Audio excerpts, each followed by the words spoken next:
donatur-donatur di kampung-kampung itu. Jadi jangan kemudian punya gambaran bahwa seorang kiai membangun pesantren ini dengan uang berlimpah.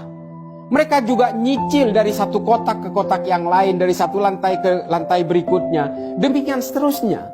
Saya sangat ternyuh dengan berbagai serangan terhadap pondok pesantren Al-Khazini. Seolah-olah Al-Khazini adalah pesantren yang banjir uang.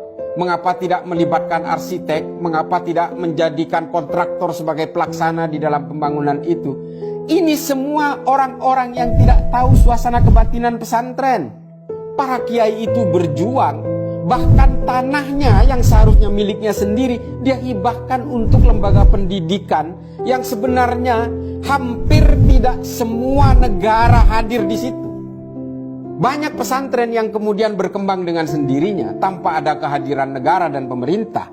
Ini tolong dicamkan semua, jangan kemudian hanya kita menghujat atas kejadian itu. Kita harus bisa memahami bagaimana seorang kiai yang berjuang habis-habisan sampai beberapa generasi untuk membesarkan pesantren itu, untuk membesarkan lembaga keilmuan itu tanpa berharap uang dari para wali santri. Jadi tolong dipahami suasana-suasana seperti ini.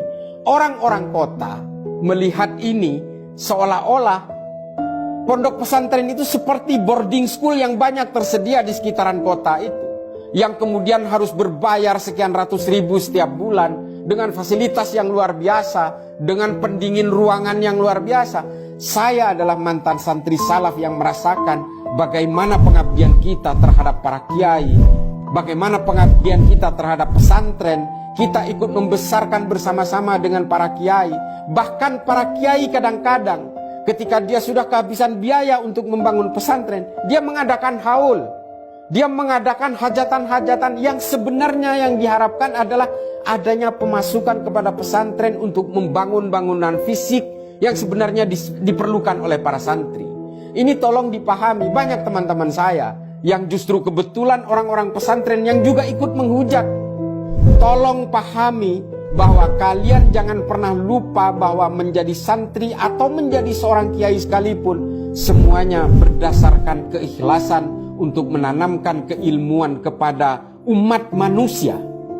Jadi mungkin ini adalah satu-satunya yang berani untuk membela pesantren terkait dengan musibah yang terjadi di pondok pesantren Al-Khazini. Saya siap pasang badan untuk itu karena saya paham bagaimana seorang kiai membesarkan pesantrennya, bagaimana pengabdian dari seorang santri terhadap pondok pesantrennya, dan bagaimana berkah-berkah yang diharapkan oleh para santri ketika dia meringankan, membantu untuk meringankan perjuangan para kiai dalam membesarkan pesantrennya.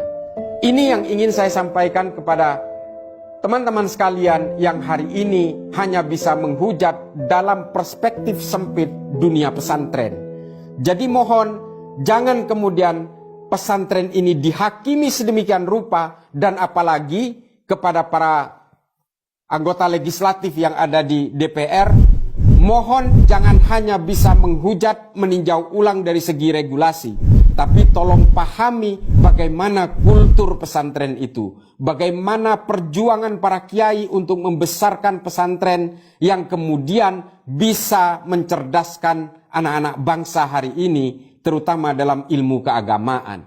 Banyak pesantren yang hari ini sudah berkembang, bahkan kiainya masih menyicil untuk perluasan pesantren, membeli tanah-tanah penduduk dibeli secara nyicil mulai dari 1 meter, 2 meter, 100 meter, dan seterusnya. Ini yang harus kita pikirkan ke depan adalah bahwa bagaimana memodernisasi pesantren dan bagaimana keterlibatan pemerintah dalam membesarkan pesantren. Karena bagaimanapun yang harus kita pahami adalah pesantren adalah kebutuhan mutlak bagi para anak bangsa, generasi muda bangsa dalam membangun wawasan beragama yang lebih luas di masa depan.